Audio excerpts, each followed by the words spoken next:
السلام عليكم ورحمة الله. ازيكم يا حبايبي؟ عاملين ايه؟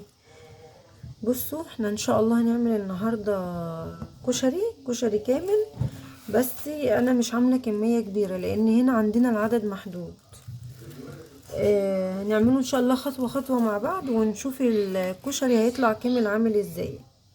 انا كل بقى اللي انا عايزاه منكم تشتركوا في قناتي وتفعلوا الجرس عشان يوصلكوا كل جديد، ولايكات بقى. يلا بينا بقى نسلق المكرونة ونشوف الطماطم هنعملها ازاي. يلا بينا.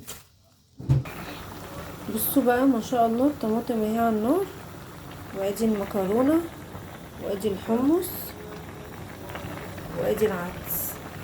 فاضل بس اي عين تفضى واعمل عليها الرز بشعرية باذن الله. خليكم معايا بقى لحد ما نشوف الكشري في الاخر هيبقى عامل ازاي. وما تنسوش تشتركوا في قناتي وتفعلوا الجرس عشان يوصلكوا كل جديد.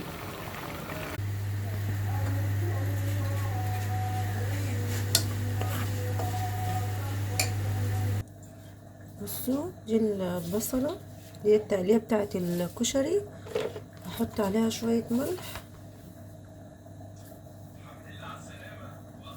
وهحط عليها شوية نشا. خليكم معايا. انا كده اهو خلصتها، حطيت لها النشا وحطيت الزيت على النار. هعملها بقى وارجع لكم تاني. بس وبكده اكون انا خلصت. ده بقى كشري المصريين.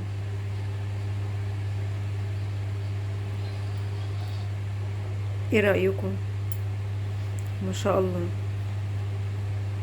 ما شاء الله. انا عايزه اقول لكم انا عملت كيلو مكرونه بس، ما زودتش. ما شاء الله. طبعا طول ما انا شغاله زي ما قلت لكم عماله اقول اللهم بارك اللهم بارك. عايزه اقول لكم ما شاء الله الحله مليانه، والحاجات دي اقل. الحمص اقل من ربع كيلو، وال والعدس ده اقل برضو من ربع كيلو، والبصل بصلايه واحده، والطماطم برضو مش كتير. ما شاء الله تبارك الله.